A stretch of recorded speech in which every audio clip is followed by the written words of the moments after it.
I'm here today with Minister Butler to announce the government's new policy on the future of aged care. We need a new aged care system for 4 reasons. First, Australians are living longer. Compared with the days when the old age pension first started, Australians live 25 years longer. Now that's a great thing, it's a fantastic thing. It means Australians get the opportunity to enjoy longer lives, something that should always be viewed as an asset for our nation. But it does have implications for how we run aged care. Second, we know the proportion of Australians who will be older is changing too. We are an ageing society, so our aged care system has to recognise that. Third, we now have a new generation moving into retirement, the baby boomers, who will clearly want more options and choices than older Australians have sought in the past. The baby boomers changed what it meant to be a teenager, they've shaped our life, changed what it's meant to be an adult Australian, and they will change our conception of ageing as well. And fourth, the current system has problems that need to be addressed. Now, some people talk about a crisis in aged care. There are great people working in aged care, but there are huge problems too. And those problems include that there are not enough funded care packages for those who want to live independently in their own home.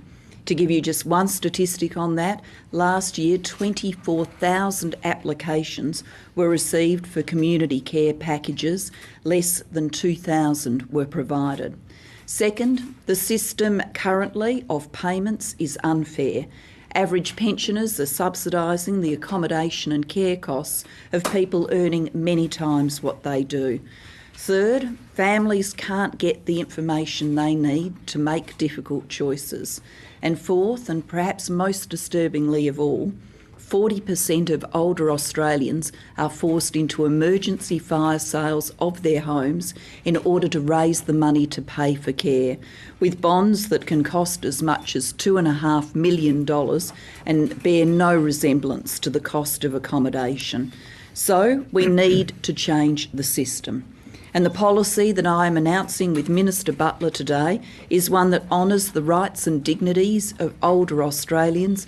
It is built on the work of the Productivity Commission that we requested, and of course it's informed by the conversations Minister Butler has had intensively with stakeholders and with 4,000 Australians around the country, older Australians and their loved ones. The system that we announced today is fairer and simpler. It will give older Australians and their families greater choice and greater control than they've had in the past. It will mean that if you want a nursing home place, we will make it easier for you to get one. If you want care in the home, we will make it easier for you to get that care. More people will get to keep their home and more people will get to stay in their home. And it will put our aged care system on a sustainable footing so that it can provide the kind of care that Australians expect and deserve as our population changes. So what's at the centre of this package? Well, 2 things. Making sure older Australians can stay longer in the home, like so many of them want to.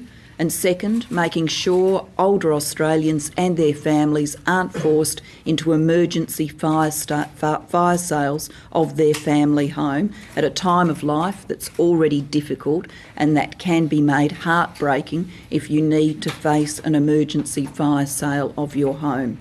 So the measures we are announcing today are as follows. To make it easier for older Australians to stay in their home and receive the care they need, we will double home care packages from 59,876 to almost 100,000.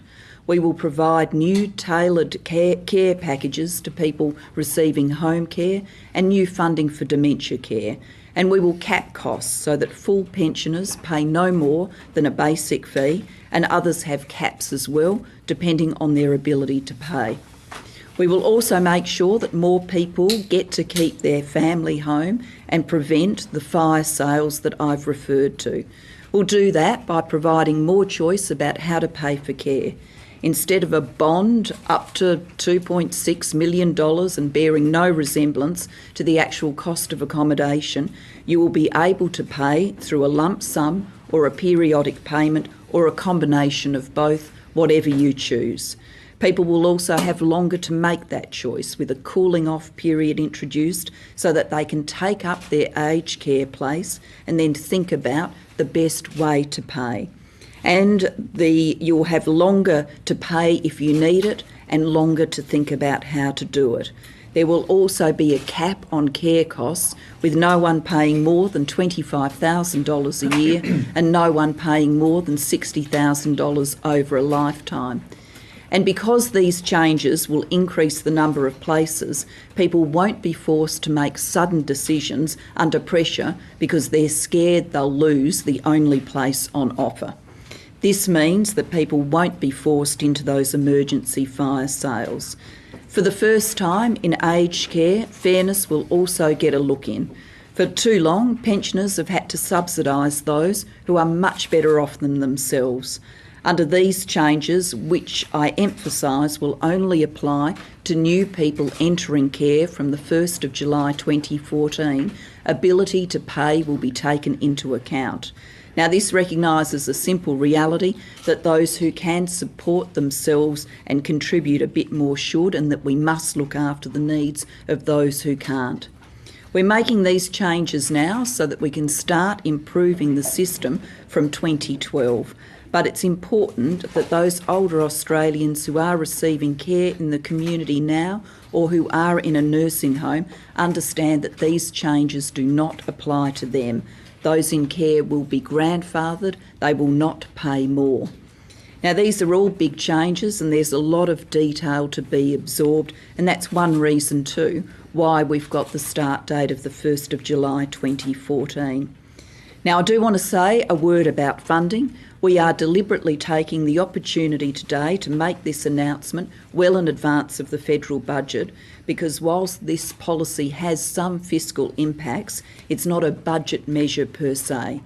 There's some new funding here, but for the most part, the funding for the package comes from a combination of redirected funding and means testing. There are two reasons for that. Aged care funding must be sustainable into the future, and it must give providers an incentive to build places. We've got to have it viable and we've got to have it sustainable for the long term. In conclusion, can I say that when we've had policy debates about ageing in the past, losing the family home was the great fear of older Australians when those policy debates were had.